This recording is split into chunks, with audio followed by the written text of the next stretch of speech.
이태원 참사 현장에 있었던 부상자들과 그리고 이 사고를 목격한 국민, 또 유가족까지 정신적인 피해가 우려되는 상황인데요. 자세한 내용은 한덕현 중앙대 정신건강의학과 교수와 함께 이야기 나눠보겠습니다. 어서 오십시오. 네, 안녕하십니까. 네.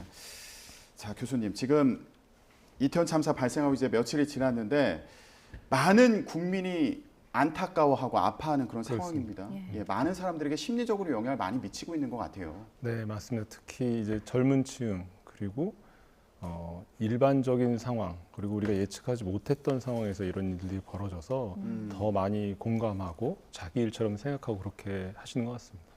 이게 또 골목길에서 벌어진 참사였잖아요. 네, 전혀 예상하지 못했던 한 번쯤은 다녀왔을 법한 그런 일상에서 흔히 볼 수 있는 골목길에서 벌어진 대형 참사라는 점 때문에 네.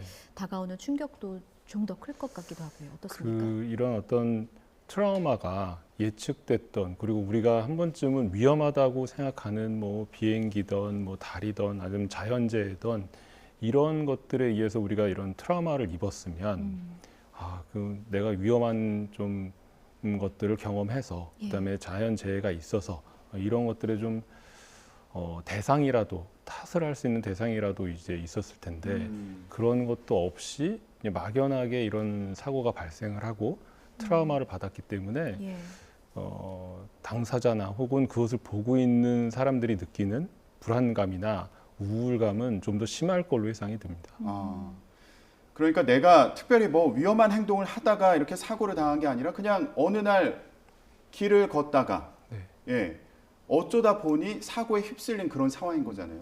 실제로 이제 환자분들을 제가 한두 분들을 이미 벌써 만났는데 그분들 이야기는 정말 조금이라도 자기가 평소에 안 하던 일을 했으면 뭐 억울하기라도 할 텐데 억울하지 않기라도 할 텐데 이게 그냥 나는 길 가고 그냥 그런 재밌는 장소가 있어서 간 거고 근데 이런 상황이 발생한 거에 대해서 도저히 이제 이해도 안 가고 납득할 수도 없고 그런 우울감들을 많이 호소합니다. 네. 이게 사실 그 즐기러 간 거잖아요. 네. 누구나 다 휴가는 가고 뭔가 즐겼다는 이유만으로 비난을 받는다면 우리나라 국민 누구도 자유로울 수 없을 것 그렇습니다. 같은데 네. 특히나 이제 젊은 층은 또래들이 좀 많이 희생이 되지 않았습니까? 네, 네, 그분들의 받는 충격은 또 남다를 것 같다는 생각도 들어요. 20대 특히 이제 저희 병원에 있는 직원들도 그렇고 심지어는 그걸 본 정신과 젊은 의사들조차도 새벽 2, 3시까지 그 모습들을 보면서 잠을 못 잤다라고 얘기를 하더라고요. 그러니까 내가 저기 있었을 수도 있는데 내 동생이 저기 있었을 수도 있는데 그리고 그 일이 마치 내 일처럼 여겨지고 그리고 나서 그게 어느 정도 이제 지나게 되면 내가 왜 이러고 살아야 되지? 왜 존재해야 하는가? 그러니까 삶이 좀 허무하고 허무함 이런 것들이 좀 이인감, 내가 나 같지 않고 그다음에 내가 지금 여기가 현실인지 아니면 현실이 아닌지 이런 것들 보는 해리감 이런 것들이 당사자뿐만 아니라 그런 어떤 사고 장면을 계속 뉴스나 어떤 유튜브를 보면서 관찰했던 사람들이 느끼는 그런 감정들입니다. 네.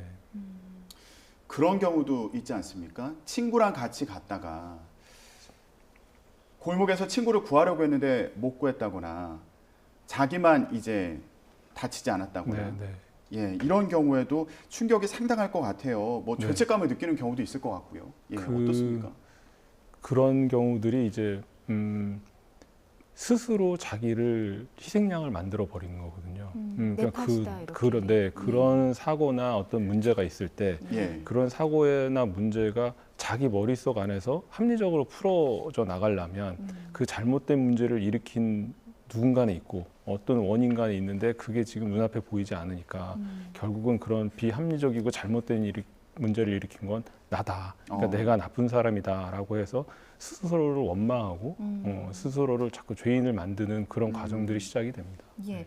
스스로를 희생양으로 만들고 앞서 말씀해 주셨던 뭐 이인감이라든지 내가 아닌 것 같고 좀 해리감을 느낀다든지 이런 부분들이 트라우마라는 그 증상으로 좀 설명이 될 것 같은데 그렇다면 그런 트라우마를 겪는 분들에게는 어떤 식으로 치유가 좀 필요한 겁니까? 그게 이제 트라우마는 다른 어떤 정신과적 원인하고 조금 다른 게 예. 이게 우리가 일반적으로 느끼는 어떤 충격, 자극보다 훨씬 10배, 100배 강한 어떤 자극들을 경험하고 그 다음에 이제 심리나 신체에서 나타나는 증상들 이렇게 되는 과정들을 겪어서 이제 트라우마 장애라고 이제 얘기를 하는데 예. 그래서 트라우마를 받자마자 급성에서 보이는 대응이 있고 그다음에 좀 지났을 때 좀 시간이 지난 다음에 보이는 어떤 대응들이 있습니다. 근데 예. 아무래도 지금은 이제 사고가 난 지 며칠이 지나지 않았기 때문에 급성 대응 반응에 이제 우리가 신경을 써야 하는데 그 중에 제일 중요한 거는 안정입니다. 안정. 그래서 나를 가장 편안하게 만들 수 있는 것, 그리고 나를 가장 심리적으로나 신체적으로나 내 스스로가 보호받고 있고 안정 상태에 있다라는 것들을 느끼게 해주는 과정들이 지금 현재는 제일 필요한 상황입니다. 이게 트라우마라고 얘기를 하는 경우도 있고 외상 후 스트레스 장애라는 표현을 쓰는 경우도 있던데 이게 같은 말인가요? 그러니까 트라우마는 그 외상 후 스트레스 장애가 일어나게 하기 위한 어떤 큰 사고나 사건들을 이제 트라우마라고 얘기를 하고 그걸로 인해서 나타나는 심리적인 증상들을 외상 후 스트레스 장애라고 얘기를 합니다. 네. 그래서 이제 뭐 불안감이라든가 여러 가지 증상을 겪는 분들이 계실 텐데 지금 안정이 일단은 가장 중요하다고 말씀하셨고요. 네. 주변에서 대할 때 태도도 중요할 것 같아요. 말 한마디도 좀 신경을 써야 되는 그런 상황이지 않을까 싶은데요. 네. 적절한 사실은 반응이 제일 중요합니다. 그러니까 지나친 공감도 환자에게는 부담이 되고요. 그리고 괜찮다, 아무것도 아니야 라고 하는 또 정말 비현실적인 어떤 위로도 하나 도움이 되지 않습니다. 그래서 지금 그 정도의 슬픔과 그 정도의 놀람과 그 정도의 어떤 트라우마에 의한 증상들이 있으면 그 증상들이 나오는 거에 대해서 충분히 인정을 하고 그 증상들이 회복될 수 있게끔 적절한 지지적인 말들이 많이 필요합니다. 예. 생존자나 목격자 그리고 유가족은 더더욱 더 주위에 좀 관심과 위로가 필요할 것 같은데 사실 이렇게 큰 충격을 받은 지인이 있으면 곁에서 뭔가 도와주고 싶은데 어떻게 해야 될지를 모르는 경우도 있는 것 같아요. 이럴 때는 말씀하신 것처럼 뭐 지나친 공감도 안 되고 비현실적인 위로도 안 된다 하셨는데 그러면 그냥 가만히 옆에 있어주는 것만으로도 이분들께 맞습니다. 도움이 되는 겁니까? 네, 맞습니다. 실질적으로 이분들이 어떤 그 사고를 당했을 때 옆에 나를 도와줄 수 있는 누군가가 사실 없었다는 게 굉장히 당황스러웠던 거거든요. 그런데 내가 아는 사람, 내가 믿을 수 있는 사람이 옆에 있다는 존재감만으로도 이분들한테는 굉장한 안정감을 줄 수 있습니다. 지금 저희가 자막으로 이태원 사고와 관련해 통합 심리 지원 안내 번호가 나가고 있습니다. 심리상담 한라인 1577-0199 번호로 전화를 하셔서 좀 상담을 좀 받으시고요. 국가 트라우마 센터도 운영이 되고 있으니까 홈페이지도 한번 방문해 보시면 좋겠습니다. 교수님, 근데 일부에서는 아니 거기를 왜 가서 사고를 당한 거야라고 또 얘기하는 경우도 있어서 이건 좀 지양해야 되는 행동이 아닌가 싶은데 이런 영향이 또 있을 것 같아요. 사실은 그 유튜브나 뭐 이런 데 올라온 댓글 중에 지워진 것 중에 많은 것들이 그런 것들이죠. 왜 뭐 우리나라 행사도 아닌 그런 행사에 왜 그런 곳에 가서 왜 네가 그런 것들을 해서 그런 일을 당했으니 너는 뭐 그런 일을 당해 마땅하다 이런 어떤 말도 안 되는 그 악플이나 이런 것들을 이제 나타내는 일들이 있는데 그거는 실질적으로 그거야말로 비현실적인 멘트거든요. 내가 지나가다가 길을 걷다가 다리가 무너졌으면 너 왜 그 다리를 건너갔어? 이렇게 얘기하는 거하고 똑같은 거거든요. 그래서 그 자리에 내가 계획한 대로 내가 여가를 즐길 수 있는 자유는 누구나 있는 거고 그거를 방해하고 그걸 간 걸 비난한다면 대한민국 국민 어느 누구도 그 여가를 즐기고 내가 어떤 축제에 참여하고 내가 재미있어 하는 것들 즐길 수 있는 권리는 아무도 없게 되는 겁니다.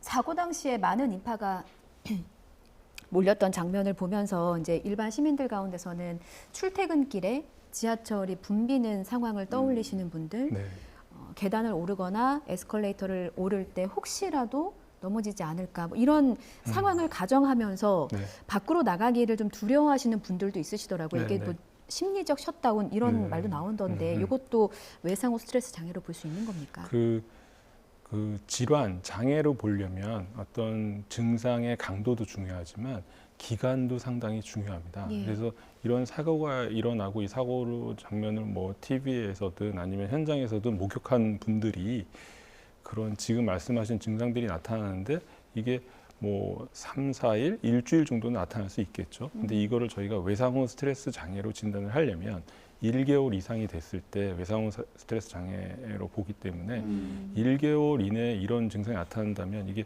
질환으로 보기에는 조금 무리가 있고 근데 1개월 이상 이게 지속되고 그 증상들이 계속된다면 그건 질환으로 생각돼서 전문가의 치료를 받으시는 게 꼭 필요합니다. 네. 그러면은 일단 그 정도 기간이 지나지 않더라도 내가 일상생활을 하는데 좀 두려움이나 갑갑함을 느끼는 경우도 있을 수 있잖아요. 이런 경우에는 좀 어떻게 해소할 수 있는 방법이 있습니까? 그 앞서 이제 보도된 트라우마 센터라든지 전문가를 만나셔서 꼭 질환이나 어떤 병으로 진단받지 않더라도 불편한 점을 그 해소하는 부분은 꼭 필요하다고 생각이 듭니다. 예. 네.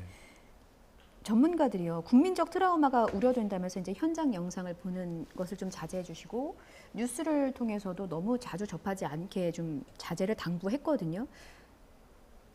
저희는 언론이지 않습니까? 그러니까 저희가 방송을 하면서도 이 소식을 어떻게 전해야 할지 이런 부분들도 참 고민이 됩니다.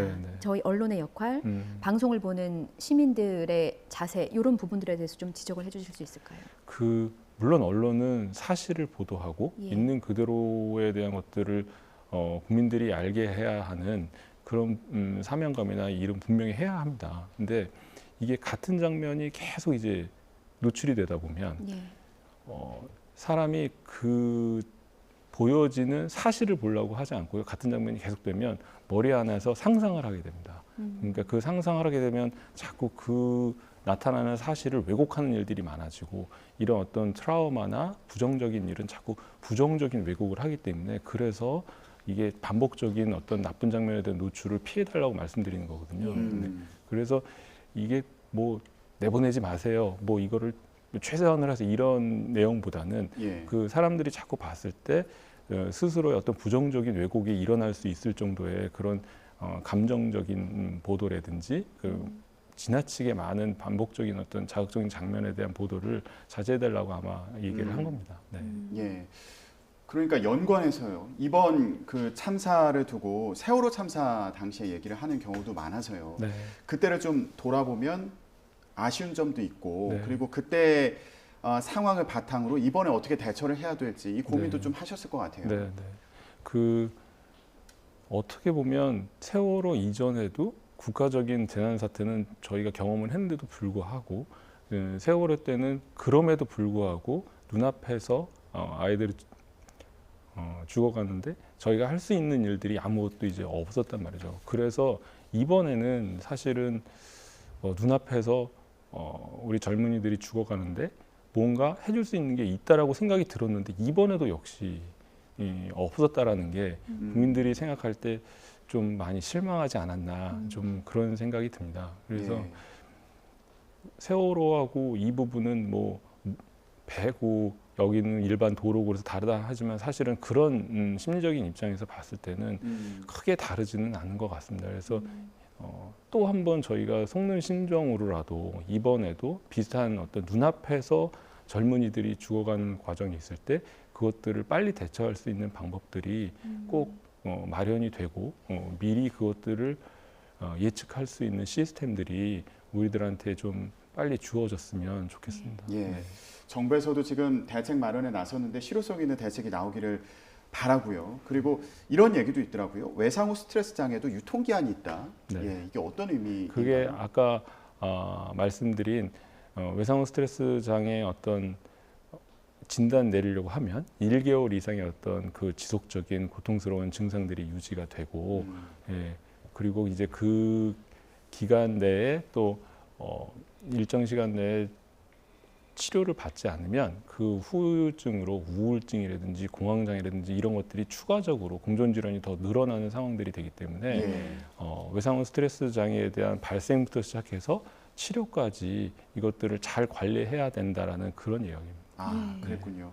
정부에서도 오늘 발표 내용을 보면 일반 시민들도 심리 상담과 치료를 받을 수 있도록 조치를 네. 취하겠다 이런 얘기가 있었는데요. 네. 구체적으로 어떤 대책이 나오는지 좀 지켜보고 또 전해드리도록 하겠습니다.